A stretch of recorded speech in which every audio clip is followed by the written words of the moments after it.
uno puede resumir, digamos, la historia económica del Ecuador, historia industrial sobre todo, los últimos quizás 100 años, en que hemos sido los mejores o los mayores, dependiendo del caso, exportadores de productos como el cacao, como el café, como el banano, como el camarón, como las flores actualmente, específicamente las rosas, y uno puede seguir agregando ahí a esa lista una serie de otros productos.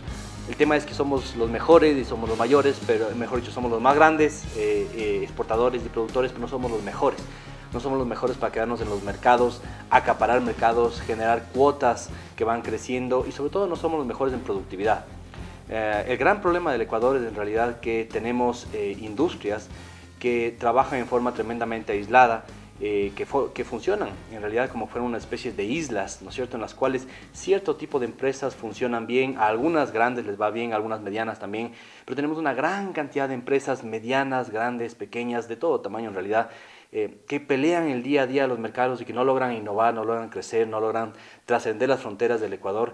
Y entonces el gran reto del Ecuador es entender qué es lo que está pasando dentro de lo que se llama el ecosistema industrial del Ecuador, que hay ahí de por medio que hace que las empresas crezcan, se desarrollen, se vuelvan más competitivas y al final cómo esa competitividad a nivel microeconómico, que es como se llama, va permeando hacia las regiones, hacia las ciudades y a nivel de país y se encuentra después con la competitividad a nivel más macroeconómico, que depende del entorno político, el entorno social, el entorno económico, que es evidentemente más relacionada con el tema de gobierno. Entonces, ese es el reto del Ecuador, cómo logramos juntar estas dos visiones de la competitividad desde abajo, digamos, de las empresas, la productividad, este tipo de cosas con la competitividad que viene desde arriba, la de la política pública, la de política industrial, ese tipo de cosas son las que hay que hacer en el Ecuador. Uno de los conceptos que más se maneja y que los países exitosos y sobre todo industrias a nivel mundial que han logrado pasar de islas, como digo, a pensar en una forma más sistémica, más holística, a pasar a pensar en términos de cadena de valor, es la visión del clúster.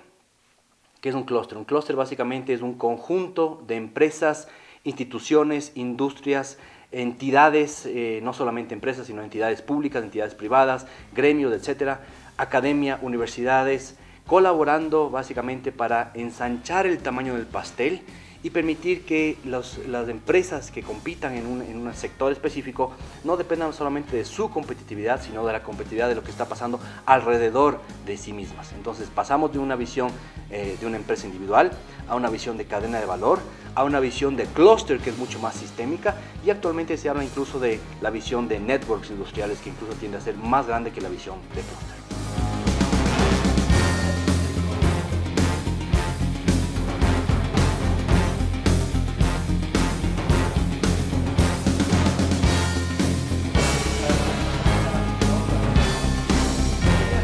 Uno de los más recientes análisis que he realizado sobre el tema de competitividad, específicamente en el Ecuador, tiene que ver con cadenas productivas y justamente cuáles son los sectores que generan más riqueza en términos de PIB y cuáles son los que generan más encadenamiento productivo en el Ecuador.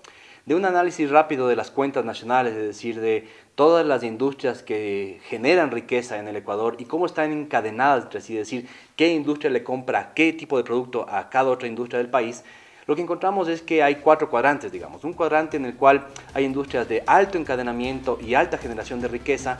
Uno esperaría encontrar una gran cantidad de industrias del Ecuador metidas en ese cuadrante, pero lastimosamente no las hay. Está básicamente el sector de turismo, está el sector de todo el tema financiero, está el sector muy básico, digamos, relacionado con banano, café y cacao, y el sector por ahí de electricidad. Esos son los únicos sectores que generan mucha riqueza y mucho encadenamiento productivo. Después tenemos unos sectores que son los que yo decía que me preocupan generalmente, que están en una parte que le hemos llamado una parte amarilla del cuadrante, en la cual tenemos sectores que generan mucho encadenamiento productivo, pero que tienen muy baja participación en el PIB del Ecuador. Ahí están los sectores generalmente relacionados con la industria tradicional, industria manufacturera, agroindustria y otro tipo de sectores relacionados con la industria en general en el Ecuador. Por ejemplo, la confitería, los textiles elaborados, los productos elaborados del atún, los productos elaborados de la molinería, etcétera, etcétera. El calzado está metidos en este sector que genera mucho encadenamiento en la economía ecuatoriana, pero poco PIB. Y en el sector más peligroso de la economía ecuatoriana, una parte con un foco rojo, digamos, están aquellos sectores que generan poco encadenamiento productivo y generan poca riqueza para el país. Esos sectores generalmente están relacionados con sectores de agricultura básica, ¿no? El sector de la pesca básica, el sector de las flores, el sector de cereales, el sector de otros tipos de cultivos, en general, sectores forestales, están metidos en esta parte de la economía. ¿Cuál es el problema del Ecuador entonces? Que si seguimos, digamos, en esta misma tendencia que hemos seguido en los últimos 50 años, evidentemente no vamos a lograr desarrollarnos, porque la gran cantidad de la población económicamente activa trabaja en sectores de bajo encadenamiento y baja generación de riqueza para el país. ¿Qué hay que hacer en el Ecuador? Lo que hay que comenzar a pensar en forma más sistémica en términos de encadenar las diferentes partes de la cadena productiva, no solamente pensando o en los agricultores o en los industriales, sino pensando en esta forma de clúster. Por ejemplo, uno de los clústeres que más está encadenado en la economía ecuatoriana es el clúster del azúcar. Entonces el azúcar está en la parte baja, en la parte roja, digamos, de nuestro gráfico, es de aquí, en el cual genera un poco encadenamiento y poco PIB, mientras que la industria de los confites, la industria del azúcar, está en la parte superior, generando un gran encadenamiento pero poca riqueza. Si logramos generar una estrategia conjunta para estos dos sectores, por ejemplo, lograremos pasarles a la parte verde, en la cual los dos generan más riqueza para el país e evidentemente trabajo de mejor nivel y mejor calidad. Eso es competitividad, comenzar a pensar en forma sistémica y más holística en los mercados. Yo sugeriría que comencemos pensando en competitividad desde el punto de vista de lo que es productividad. Y si pensamos en productividad, entonces la productividad se hace a nivel de las empresas. Y si pensamos de esa forma, entonces vemos lo que hay que hacer para mejorar la competitividad del país es básicamente mejorar las condiciones en las que compiten las empresas del Ecuador. Y entonces ahí nos damos cuenta que hay una serie de cosas en las que hay que trabajar y podemos poner una especie de alegoría, digamos, de un árbol, ¿no es cierto?, como fuera la competitividad. Entonces en la parte baja del árbol, digamos, tenemos todo el tema de las raíces. Las raíces son los factores de la producción, todo aquello relacionado con el capital, con la mano de obra, todo aquello relacionado con infraestructura, electricidad, agua potable y demás, carreteras, todo esto, evidentemente hace que las empresas, son las cosas sobre las cuales las empresas se van a apoyar para poder seguir creciendo. Hay un rol clarísimo para el sector público. Si seguimos subiendo de las raíces, digamos, y vamos hacia el tronco del árbol, el tronco del árbol tiene que ver con cómo compiten las empresas entre sí. Es decir, la estrategia competitiva de las empresas, qué tan buenos son los mercados, qué tan libres son los mercados, qué tan regulados son los mercados, dependiendo de lo que uno crea que es importante o no es importante en economía. ¿Existen monopolios o no existen monopolios? Pero sobre todo, ¿de qué trata el management de las empresas? ¿Qué tan buena es la forma de hacer empresa en el Ecuador, por ejemplo? Y el tamaño de los mercados, evidentemente. Si seguimos subiendo, las ramas, digamos, del árbol, el follaje y demás, comienza a ser lo que hablábamos, del tema del clúster.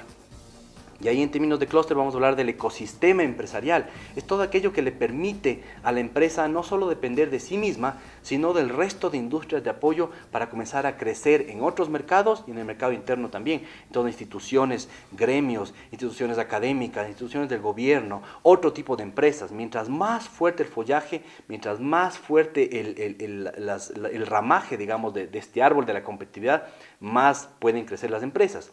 Después tenemos dentro de la parte exterior, digamos, lo que hace crecer, digamos, a todo este entorno, este ecosistema y esta selva empresarial, serían las políticas del entorno, el entorno macroeconómico, el entorno político, el entorno legal y el entorno social. El entorno entonces es lo que le da aire, digamos, de esta selva para que vaya creciendo y logre crecer más rápidamente y desarrollarse adecuadamente en los mercados. Y finalmente tenemos los frutos. Los frutos son todas aquellas, las empresas competitivas, productivas y demás. Creo que en el Ecuador muchas veces estamos poniendo, primero tratando de generar los frutos antes de generar el entorno adecuado para que se generen empresas más fuertes, más sostenibles y más competitivas, ¿sí? Tenemos que aprender a tener una visión sistémica desde abajo hacia arriba y entendiendo cómo se generan ecosistemas empresariales en forma adecuada.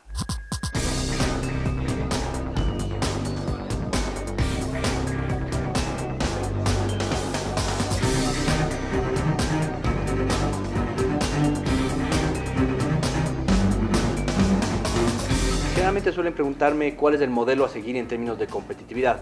Lo primero que hay que saber sobre la competitividad es que no existen recetas únicas ni universales que se puedan aplicar en los países. Evidentemente hay cosas que funcionan y cosas que no funcionan. Por ejemplo, el modelo asiático de Singapur, de Corea, de Vietnam, etc. Es un modelo que funciona en cierta medida, pero a mí me gusta generalmente hablar de modelos más latinoamericanos, más similares al Ecuador cuando tratamos de implementar esto a nivel de país. Un país que me parece que ha hecho las cosas relativamente bien en términos de competitividad es Costa Rica, por ejemplo. Costa Rica a partir del año 94 genera una estrategia específica de generación de clústeres y atracción de inversiones extranjeras para desarrollar dos sectores principalmente, el sector relacionado con tecnología, sobre todo software, generación de hardware, y el otro sector que desarrolla el sector de turismo y básicamente el tema de ecoturismo. Con esta visión, pensando a largo plazo, generando institucionalidad y atrayendo los factores que le faltan al país para desarrollarse, trabajando sobre lo que ya existe y atrayendo nuevos factores sobre lo que no existe, se comienza a generar una estrategia adecuada a largo plazo. Lo que tiene hoy por hoy Costa Rica es, por ejemplo, todavía tiene bastante agricultura, todavía tiene agroindustria, pero tiene ecoturismo, que es ya más valor agregado al tema turístico, y sobre todo tiene una empresa que le genera un encadenamiento tremendamente grande como Intel, que viene en el año 94, y se queda a generar encadenamientos internos, cambiándole la forma en la que se compite a nivel interno y evidentemente a nivel internacional también.